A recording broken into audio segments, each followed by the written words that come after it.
بسم اللہ الرحمن الرحیم۔ السلام علیکم ناظرین، میں ہوں doctor Muhammad Saleem and welcome to national narrative.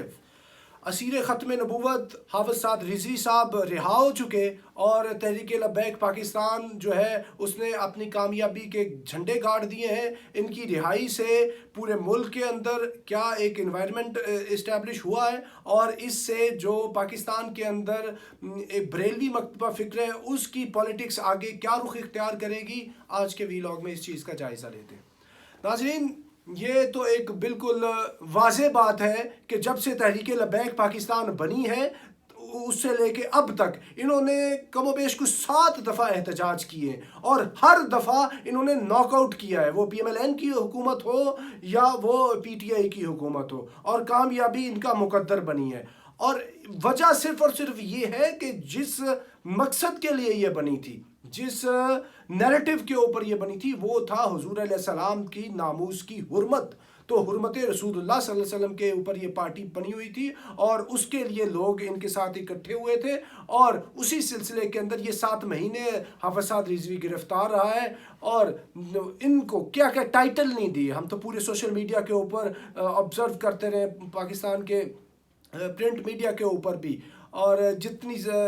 What's app groups کے اندر بھی کس طرح کے ان کو وہ القابات نہیں دیے گئے، ٹی ایل پی والوں کو، مرحوم علامہ خادم حسین رضوی کو، سعد رضوی کو، اور پوری تحریک لبیک پاکستان کو۔ لیکن معاملہ یہ ہوتا ہے کہ اللہ تعالیٰ کا اصول ہے کہ اللہ تعالیٰ حق کو اور باطل کو واضح کر دیتے ہیں، بالکل اس نے واضح ہونا ہوتا ہے، اور اینڈ پہ آ کر یہ چیز حق تھی کہ بھئی آپ نے غلط گرفتار کیا ہوا ہے۔ ہائی کورٹس نے بھی بتایا تھا، سپریم کورٹ نے بھی آرڈر دیا تھا کہ اس کو رہا کیا جائے، تو آخرکار رہائی ہوئی۔ لیکن ساتھ افسوس یہ ہے کہ اس رہائی کی خاطر درجنوں جو کارکنان تحریک لبیک پاکستان کے وہ شہید ہوئے، اور اس کے علاوہ جو لا انفورسمنٹ کے لوگ ہیں وہ بھی شہید ہوئے، کتنے لوگ زخمی ہوئے، پاکستان کی املاک کو نقصان پہنچا، اور پاکستان کے اندر ایک ایسی ایک کیوٹک صورتحال پیدا ہو گئی تھی۔ تو یہ حکومت جو ہے یہ اس کی اتنی وزڈم نہیں تھی۔ ہم تب بھی بات کر رہے تھے، حکومت ہو یا کوئی اور لوگ ہوں، ان کو یہ پتہ ہونا چاہیے کہ یہ جو تحریک لبیک پاکستان ہے یہ نوشتہ دیوار ہے، یہ دس از رائٹنگ آن دی وال، they should read this writing, کیونکہ انہوں نے تیسرا بڑا ووٹ لیا ہوا ہے، اور ان کی جو عوام کے اندر پذیرائی ہے وہ لہجہ لہجہ بڑھتی جا رہی ہے، گریجول اس کے اندر انکریمنٹ لگ رہا ہے۔ اور اب جب سعد رضوی صاحب رہا ہوئے ہیں تو آبویس سی بات ہے کہ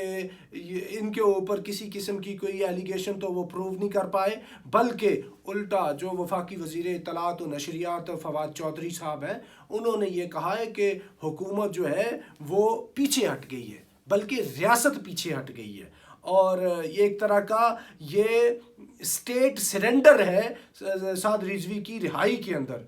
بھئی یہ اسٹیٹ سرنڈر نہیں ہے فواد چودھری صاحب، ہم آپ کو یہ بتائیں کہ یہ ڈیموکریسی کے اندر آپ کو عوامی رائے عامہ کا احترام کرنا ہوتا ہے، اور عوامی رائے عامہ یہ تھی کہ یہ ملک کی تیسری بڑی پارٹی ہے جس نے الیکشن میں ووٹ لیا، 2018 میں تیسرا بڑا ووٹ لیا ہے، اور ان کے پیچھے کروڑوں لوگ ہیں، ان کے فالوورز، کچھ ان کے عقیدت مند ہیں، کچھ ان کے ووٹرز ہیں، کچھ سپورٹرز ہیں، اور کچھ ویسے ہی ان کو وہ پسند کرتے ہیں۔ تو یعنی لاکھوں کروڑوں پاکستانیوں نے ان کے پیچھے ان کی آواز میں آواز ملائی ہے، اور جمہوریت یہ کہتی ہے کہ جس بات کے لیے عوام ووٹ دیں یا عوام بات کریں یا اپنی رائے دیں تو ان کی رائے کا احترام کیا جائے۔ یہ ریاست کا پیچھے ہٹنا نہیں ہے، یہ عوامی رائے کے اندر وسیع تر ریاستی اور جمہوری مفاد کے اندر ان کو رہا کیا گیا ہے، اور عوامی دباؤ اور رد عمل کے اوپر ان کو رہا کیا گیا ہے۔ اور آپ کیسا ہی بہتر کام ہوتا کہ عدالتی احکام کے مطابق ان کو آپ پہلے رہا کرتے اور پاکستان کے اندر خون خرابہ نہ ہوتا، لیکن آپ نے بالکل جو ہے وہ اینڈ کو جا کے دیکھا ہے، اور جب تک کہتے ہیں مچھلی پتھر کو چاٹ کے نہیں مڑتی تب تک اس کو آشکارا حقیقت نہیں ہوتا۔ حکومت نے اس طرح اس پارٹی کے ساتھ کیا، تو اب یہ جو پارٹی ہے یہ اس کی یہ جو کامیابی اس کو ملی ہے، تو اس کے پیچھے بہت بڑی ان کی کوششیں کاوشیں ہیں. حضور علیہ السلام کے نام کے اوپر پارٹی بنی ہے. غازی ممتاز حسین جو قادری ہے اس کے وہ معاملے کے اوپر یہ پارٹی بنی ان کی جب وہ شہادت ہوئی ہے. اور یعنی ساری کی ساری پارٹی کا بننا ہی حضور علیہ السلام کے عشق، ناموس اور حرمت کے اوپر ہے. تو اب کرنا ان کو آگے یہ ہوگا کہ بہت ہی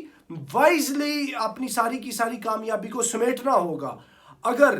یہ پارٹی اسی طرح رہی اور ان کو اتنی بڑی پاکستان کے اندر پذیرائی ملی ہے اور اس کو اگر اچھے طریقے سے یہ آگے چل کے مینٹین نہ کر پائے، کیونکہ کامیابی حاصل کرنا ایک کام ہوتا ہے اور کامیابی کو آگے لے کر چلنا اس سے بھی بڑا کام ہوتا ہے. قائد اعظم محمد علی جناح رحمۃ اللہ علیہ نے فرمایا تھا پاکستان بنانا ایک مشکل کام ہے، پاکستان کو آگے مستحکم کرنا اور لے کے چلنا اس سے بھی بڑا مشکل کام ہے. تو بہن اسی طرح تحریک لبیک پاکستان کو یہ کامیابی ملنا ایک مشکل کام تھا، مل گئی. آگے اس کو مینٹین کرنا، پریزرو کر کے کیری فارورڈ کرنا اس سے مشکل کام ہے. اور اس سلسلے میں ساری کی ساری ذمہ داری آتی ہے اس کی لیڈرشپ کے اوپر. اور ہم پہلے بھی اس چیز کا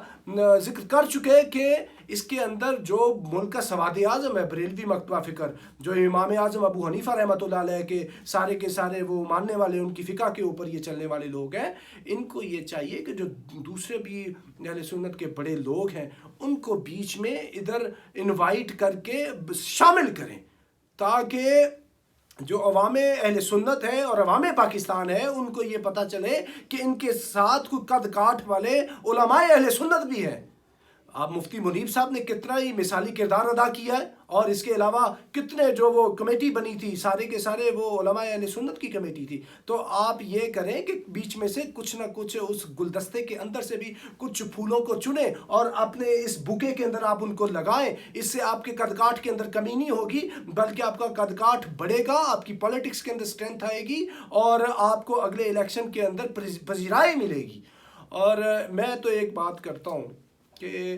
یہ جو تھرڈ فورس کی بات ہو رہی تھی، P T I is a third force consider ہو رہی تھی، تو ابھی تک جتنی یہ چیزیں چل رہی ہیں ان کی گورننس کی، اکانومی کی، ان کی پرفارمنس کی، اس سے تو قدرے مایوسی ہے عوام الناس کے اندر. یہ اگر ٹی ایل پی والے اس طرح کا کوئی مینیفیسٹو لے کے آتے ہیں، کوئی ایک پیرلل یہ سسٹم لے کے آئیں، اکنامک سسٹم ہو، ان کے پاس پورے کا پورا گورننس کا سسٹم ہو اور آلٹرنیٹو ایک اس طرح کا لایا عمل یہ دیں، تو پھر ان کو اگلے الیکشن کے اندر بہت ہی زیادہ ایک میگا سکسیس مل سکتی ہے. اور اس کے لیے کام کرنا ہوگا. اس کے لیے کیا کرنا ہوگا؟ اس طرح کا مینیفیسٹو اور پیرلل سسٹم جو نظام ہے اس کی ترتیب دینے کے لیے ان کو کوئی فائنسٹ جو برینز ہوں گے، جو کوالٹی جو لوگ ہوں گے، جو فقی لوگ ہوں گے اور جو پولیٹیکل جو کوالٹی برین ہوگا، اس کو ساتھ پارٹی کے اندر شامل کر کے اور ان چیزوں کو ترتیب دینا ہوگا اور عوام کے سامنے آنا ہوگا پورا پیکج لے کے. اور یہ جو بات کرتے ہیں کہ ہم نے حضور علیہ السلام کے دین کو تخت کے اوپر لینا ہے، تو دین کیا ہے؟ دین تو پوری زندگی کا نام ہے اور دین کے اندر ساری چیزیں. اور علامہ سعد رضوی خود بات کرتا ہے کہ جی اس سے سوال پوچھا گیا جی نیکسٹ آپ کا کیا لائن آف ایکشن ہے، تو وہ کہتا ہے کہ جی ہم نے ظالموں سے مظلوموں کی جان چھڑانی ہے، غریبوں مسکینوں کی جو جان انہوں نے وہ عذاب میں ڈالی ہوئی ہے، ان ظالموں نے، ہم نے ان کو ان کے ظلم سے نجات دلانی ہے. تو اس کا کیا مطلب ہوا؟ اس کا یہی مطلب ہوا کہ آپ کا جو ابھی ایجنڈا ہے وہ ناموس رسالت سے بڑھ کر پورے کے پورے سسٹم کے لیے بڑا کمپریہنسو اور گرینڈ ایجنڈا ہے. تو اس کے لیے ایک گرینڈ اسٹریٹجی کو ایوالو کرنا ہوگا، خالی خالی نعروں سے بات نہیں ہوگی. اور اس کام کے لیے آپ کے جو ارد گرد جتنے شورا کے لوگ ہیں وہ بھی اچھے لوگ ہیں، لیکن ان سے بھی اچھے لوگ اور مزید جو لوگ بیچ میں ایڈ ہو سکتے ہیں، آپ ان کو کر کے پورے کا پورا ان کے سامنے، عوام پاکستان کے سامنے ایک بلو پرنٹ پیش کرے، تاکہ ان کو یہ پتا ہو یہ کہ خالی یہ یارویاں اور ختموں اور میلادوں والے مولوی نہیں ہیں، ان کے پاس پورے کا پورا متبادل نظام موجود ہے. اور پھر آپ عوام کے سامنے آئیں اور پورے کے پورے میڈیا کے اوپر آپ کے جتنے وہ لیڈرز ہیں ان کو آپ لے کے آئیں اور لوگوں کو پتہ چلے، اور لوگوں کو پتہ چلے کہ یہ جو دستار والے اور داڑھی والے لوگ ہیں ان کو بھی اکانومی کا پتہ ہے، ان کو بھی لیگل چیزوں کا پتہ ہے، اور ان کو بھی کمپلیکس گورننس کے معاملات کو سمجھنے اور ان کو حل کرنے کی ان کے اندر وہ صلاحیت ہے، سخت ہے، اور اس طرح کی آپ چیزیں کریں تو میں امید کرتا ہوں ایز اے تھرڈ فورس اور فورتھ فورس آپ کی پاکستانی پاور ایشلونز کے اندر بڑی مضبوط پوزیشن ہے، اور اس کے لیے آپ کو ہوم ورک کرنا ہوگا، کامیابی کو سمیٹتے ہوئے اور شکرانے نعمت کرتے ہوئے آگے آپ کو بڑھنا ہوگا۔ اور اس میں ایک بات کروں، اس سلسلے کے اندر ہوا کیا ہے، یہ خالی ٹی ایل پی کی فتح نہیں ہے، پورے پاکستان کی فتح ہے یہ، کیونکہ اس سے پاکستان کے اندر بلڈ شیڈ رکا ہے، اس کی وجہ سے پاکستان میں جبر، تشدد اور جو ریاستی ایک زور زبردستی تھی وہ رکی ہے، کیوٹک صورتحال ختم ہوئی ہے، ایک جو کرائسس پیدا ہوا تھا، ایک جو پورے ملک کے اندر ایک ویکیوم اور اس طرح کی انسرٹنٹی تھی وہ ختم ہوئی ہے، ایک ڈیڈ لاک سی صورتحال کا خاتمہ ہوا ہے۔ تو ایسی صورت کے اندر یہ تمام کے تمام لوگوں کی اور ان ریاستی اداروں کی اور سپہ سالار پاکستان جناب جنرل قمر جاوید باجوہ صاحب کو بھی خراج عقیدت ہم پیش کرتے ہیں، مفتی منیب صاحب، عقیل کریم ڈیڈی، بشیر فاروقی، جن لوگوں نے بھی اس کے اندر کلیدی کردار ادا کیا ہے، اور سب سے بڑھ کے چیف آف آرمی سٹاف نے اس کے اندر کردار ادا کیا ہے، کیونکہ جو حکومت پاکستان تھی وہ تو گھٹنے ٹیک چکی تھی، وہ ناکام ہو چکی تھی، حواس باختہ ہو چکی تھی۔ تو جب ایسی صورتحال آئی کہ ملک کی انٹرنل سیکیورٹی ایٹ سٹیک ہوئی تو پھر سپہ سالار آگے بڑھا ہے، اس نے آگے بڑھ کر ایک انیشیٹو لیا، اور انیشیٹو لے کے انیشیٹو کو سیز کیا، اور اس سیجٹ کے اندر